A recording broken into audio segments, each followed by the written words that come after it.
सोमवार की व्रत कथा। एक समय की बात है, किसी नगर में एक साहूकार रहता था। उसके घर में धन की कोई कमी नहीं थी, लेकिन उसकी कोई संतान नहीं थी। इस कारण वह बहुत दुखी था। पुत्र प्राप्ति के लिए वह प्रत्येक सोमवार व्रत रखता था और पूरी श्रद्धा के साथ शिव मंदिर जाकर भगवान शिव और पार्वती जी की पूजा करता था। उसकी भक्ति देखकर एक दिन मां पार्वती प्रसन्न होकर भगवान शिव से साहूकार की मनोकामना पूर्ण करने का निवेदन किया। पार्वती जी के आग्रह पर भगवान शिव ने कहा कि हे पार्वती, इस संसार में हर प्राणी को उसके कर्मों का फल मिलता है और जिसके भाग्य में जो हो उसे भोगना ही पड़ता है। लेकिन पार्वती जी ने साहूकार की भक्ति देखकर उसकी मनोकामना पूर्ण करने की इच्छा व्यक्त की।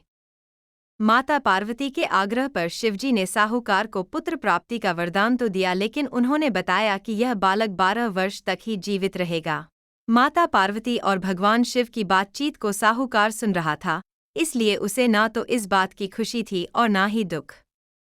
वह पहले की भांति शिवजी की पूजा करता रहा। कुछ समय के बाद साहूकार की पत्नी ने एक पुत्र को जन्म दिया। जब वह बालक 11 वर्ष का हुआ तो उसे पढ़ने के लिए काशी भेज दिया गया। साहूकार ने पुत्र के मामा को बुलाकर उसे बहुत सारा धन देते हुए कहा कि तुम इस बालक को काशी विद्या प्राप्ति के लिए ले जाओ। तुम लोग रास्ते में यज्ञ कराते जाना और ब्राह्मणों को भोजन दक्षिणा देते हुए जाना। दोनों मामा भांजे इसी तरह यज्ञ कराते और ब्राह्मणों को दान दक्षिणा देते काशी नगरी निकल पड़े। इस दौरान रात में एक नगर पड़ा जहां नगर के राजा की कन्या का विवाह था, लेकिन जिस राजकुमार से उसका विवाह होने वाला था वह एक आंख से काना था। राजकुमार के पिता ने अपने पुत्र के काना होने की बात को छुपाने के लिए सोचा क्यों न उसने साहूकार के पुत्र को दूल्हा बनाकर राजकुमारी से विवाह करा दूं। विवाह के बाद इसको धन देकर विदा कर दूंगा और राजकुमारी को अपने नगर ले जाऊंगा। लड़के को दूल्हे के वस्त्र पहनाकर राजकुमारी से विवाह करा दिया गया। साहूकार का पुत्र ईमानदार था। उसे यह बात सही नहीं लगी, इसलिए उसने अवसर पाकर राजकुमारी के दुपट्टे पर लिखा कि तुम्हारा विवाह तो मेरे साथ हुआ है, लेकिन जिस राजकुमार के संग तुम्हें भेजा जाएगा वह एक आंख से काना है। मैं तो काशी पढ़ने जा रहा हूँ।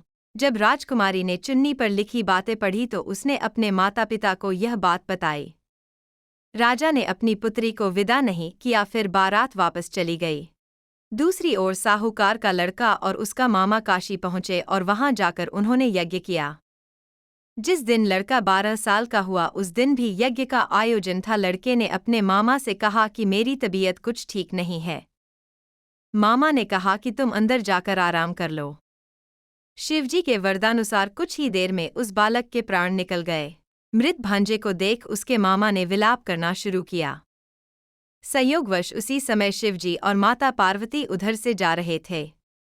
पार्वती माता ने भोलेनाथ से कहा, स्वामी, मुझे इसके रोने के स्वर सहन नहीं हो रहा, आप इस व्यक्ति के कष्ट को अवश्य दूर करें।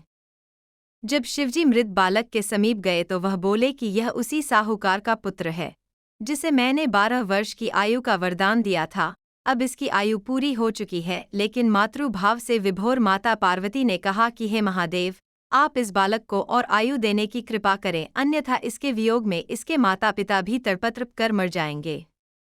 माता पार्वती के पुनः आग्रह पर भगवान शिव ने उस लड़के को जीवित होने का वरदान दिया। शिवजी की कृपा से वह लड़का जीवित हो गया। शिक्षा पूरी करके लड़का मामा के साथ अपने नगर की ओर वापस चल दिया।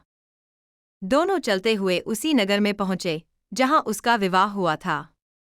उस नगर में भी उन्होंने यज्ञ का आयोजन किया। उस लड़के के ससुर ने उसे पहचान लिया और महल में ले जाकर उसकी खातिरदारी की और अपनी पुत्री को विदा किया। इधर साहूकार और उसकी पत्नी भूखे प्यासे रहकर बेटे की प्रतीक्षा कर रहे थे। उन्होंने प्रण कर रखा था कि यदि उन्हें अपने बेटे की मृत्यु का समाचार मिला तो वह भी प्राण त्याग देंगे, परंतु अपने बेटे के जीवित होने का समाचार पाकर वह बेहद प्रसन्न हुए। उसी रात भगवान शिव ने साहूकार के स्वप्न में आकर कहा, हे श्रेष्ठी, मैंने तेरे सोमवार के व्रत करने और व्रतकथा सुनने से प्रसन्न होकर तेरे पुत्र को लंबी आयु प्रदान की है। इसी प्रकार जो कोई सोमवार व्रत करता है या कथा सुनता और पढ़ता है उसके सभी दुख दूर होते हैं और सभी मनोकामनाएं पूर्ण होती हैं। बोलो भगवान शिव की जय, माता पार्वती की जय।